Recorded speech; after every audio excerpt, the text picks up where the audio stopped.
Hello viewers, मैं हूं doctor Almas, consultant radiologist, femi scan Nagpur. और ये हमारा यूट्यूब चैनल है जिसमें हम कॉमन विमेंस हेल्थ कंडीशंस और प्रेगनेंसी रिलेटेड इश्यूज के बारे में इंफॉर्मेशन शेयर करते हैं और अवेयरनेस क्रिएट करते हैं। इन टॉपिक्स पे और जानकारी हासिल करने के लिए हमारे चैनल को जुड़िए, सब्सक्राइब कीजिए और बेल आइकन पे क्लिक करिए।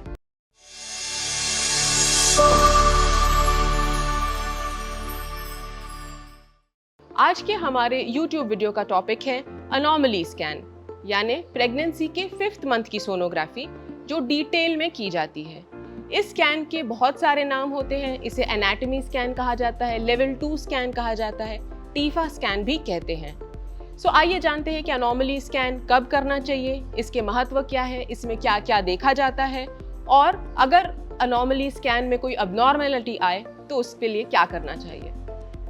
एनाटॉमी या अनोमली स्कैन आपकी प्रेगनेंसी के 18 to 20 वीक्स या 19 to 22 वीक्स तक के किया जाता है। ये इसलिए क्योंकि ये टाइम तक बेबी के सारे ऑर्गन्स और अंग विकसित हो जाते हैं और उन्हें क्लियरली स्टडी किया जा सकता है। और अगर इनकेस कोई अबनॉर्मैलिटी निकले तो गवर्नमेंट ऑफ इंडिया की MTP के एक्ट के मुताबिक 24 वीक्स तक के हम टर्मिनेशन प्लान कर सकते हैं। सो इस स्कैन में कोई भी कंजेनाइटल या स्ट्रक्चरल डिफेक्ट्स या जन्मजात विकृतियों का पता लगाया जा सकता है और उनकी टाइमली ट्रीटमेंट की जा सकती है। सो क्या प्रोसीजर होता है अनोमली स्कैन का? ये यूजुअली सबसे लंबा सोनोग्राफी होता है। इसमें कम से कम 15 से 30 मिनट लग जाते हैं। सो इसीलिए आप एक प्रायर अपॉइंटमेंट बुक करके जाएं, कुछ अच्छा नाश्ता या खा के जाइए, साथ में एक स्नैक भी कैरी करिए, क्योंकि कई बार ये सोनोग्राफी बेबी की पोजीशन पे डिपेंड करता है या मैटरनल बिल्ट पे डिपेंड करता है। सो ये सोनोग्राफी में आपको कई बार ऐसा होता है कि आपके डॉक्टर आपको थोड़ा वेट करने लगा है, बेबी की पोजीशन को चेंज होने के लिए आपको वेट करना पड़ सकता है। सो इस तैयारी से जाइए कि आपको वहाँ पे थोड़ा वेटिंग रहेगी। अनोमली स्कैन में आपके डॉक्टर क्या क्या देखते हैं? आप जब सोनोग्राफी के लिए प्रेग्नेंट टेबल पे लेटते हैं तो आपके डॉक्टर सबसे पहले ओवरऑल जो गर्भ है उसको स्टडी करते हैं, सर्विक्स की लेंथ देखते हैं, प्लासेंटा की पोजीशन स्टडी करते हैं, लाइकर यानी बेबी के आसपास के पानी की लेवल्स को जज करते हैं और यूट्राइन आर्टरीज का फ्लो यानी यूट्राइन आर्टरी डॉपलर को मेजर करते हैं। उसके अलावा फिर बेबी के सारे structures head to toe, internal और एक्सटर्नल, अंदरूनी और बाहर के सब स्ट्रक्चर्स को डिटेल में बहुत बारीकी के साथ स्टडी किया जाता है ताकि इनमें कोई अबनॉर्मैलिटी तो नहीं है, ये डिटेक्ट की जा सके। और ये डिटेल में आपकी सोनोग्राफी रिपोर्ट में मेंशन भी की जाती है। अक्सर पेशेंट ये पूछते हैं कि क्या ये सोनोग्राफी 100% डायग्नोस्टिक रहती है? तो 100% कोई टेस्ट नहीं होता।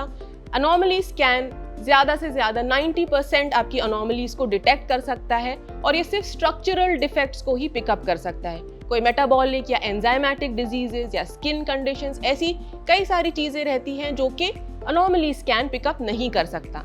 लेकिन नॉर्मल एनाटॉमी स्कैन आने पर आप निश्चिंत रह सकते हैं कि आपकी एक प्रेगनेंसी हेल्दी आउटकम जरूर देगी। अनोमली स्कैन अबनॉर्मल आने पे क्या करना चाहिए? अगर आपकी अनोमली स्कैन में कोई डिफेक्ट या अबनॉर्मैलिटी आई है तो आपने अपने गायनेकोलॉजिस्ट या अपने डॉक्टर के पास विजिट करना है और फिर वो जज करेंगे कि ये अबनॉर्मैलिटी या अनोमली लाइफ थ्रेटनिंग है या नहीं। अगर कोई ऐसी डिफेक्ट निकला है जिसमें बेबी का सर ही नहीं बना है, ब्रेन ही नहीं है या हार्ट में एक ही चेंबर है, ऐसी कंडीशंस जो कि लाइफ से कॉम्पैटिबल नहीं है, उसके लिए टर्मिनेशन का डिसीजन लिया जाता है और प्रेगनेंसी को वहीं अबॉर्ट किया जाता है। दूसरे कुछ ऐसे स्ट्रक्चरल अबनॉर्मैलिटीज होती है जो कि करेक्टेबल होती है, यानी फिंगर्स 1-2 कम रहना या फिंगर ज्यादा रहना, कोई स्ट्रक्चरल लिप में defect, cleft lip, cleft palate, ऐसी चीजें जो सर्जिकली करेक्ट की जा सकती है, उनके लिए हम टर्मिनेशन नहीं प्लान करते हैं, सिर्फ फॉलो अप रखते हैं। फिर कुछ ऐसी अंदरूनी प्रॉब्लम्स रहती है जैसे कि कॉम्प्लेक्स कंजेनाइटल हार्ट डिजीजेस, जिसके लिए आपको कोई पीडियाट्रिक सर्जन के पास रेफर किया जाएगा और आपको एडवाइस किया जाएगा कि ये डिलीवरी टर्शरी केयर सेंटर में की जाए ताकि वहाँ पे NICU बैकअप रहे और डिलीवरी के बाद बेबी की ट्रीटमेंट शुरू की जा सके। आपको एज पेरेंट्स प्रोग्नोसिस एक्सप्लेन की जाएगी। कुछ डिफेक्ट्स जैसे कि ASD, VSD, जिनको बिना छाती ओपन करे नस के जरिए सिर्फ एक डिवाइस से बंद किया जा सकता है, ऐसी प्रेगनेंसीज को भी आजकल टर्मिनेशन नहीं एडवाइस की जाती है। हाँ, कुछ ऐसे डिफेक्ट्स है जिनको मेजर सर्जरी लगती है, उस टाइम पे पेरेंट्स को टर्मिनेशन का ऑप्शन जरूर रहता है। कुछ ऐसी सॉफ्ट मार्कर्स रहते हैं सोनोग्राफी में जो कॉमनली पाए जाते हैं, जैसे कि कुछ कोरॉइड प्लेक्सस सिस्ट यानी ब्रेन में पानी की छोटी गांठ, या किडनीज में थोड़ी सी सूजन जिसको रीनल पेल्वी एक्टेजिया कहते हैं, या हार्ट में इकोजेनिक इंट्राकार्डियक फोकस। ये ऐसे कुछ आप कॉमनली रिपोर्ट्स में देखते हैं जिसको देखने के बाद आपने घबराना नहीं है। ये कंडीशंस में हम ना टर्मिनेशन करते हैं ना कोई एक्शन लेने की ज़रूरत है, इन्हें हमें सिर्फ सोनोग्राफी पे फॉलोअप की आवश्यकता रहती है। सो दोस्तों, इस वीडियो में हमने जाना अनोमली स्कैन के बारे में, उसे कैसे किया जाता है, उसमें क्या क्या देखा जाता है, और अगर कोई डिफेक्ट या अबनॉर्मैलिटी आई तो उसके लिए कैसी अप्रोच अपनानी चाहिए।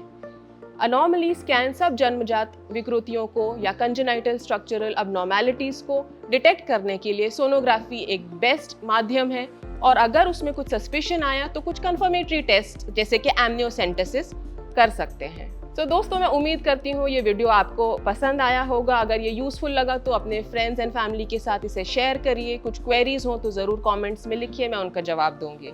Thank you.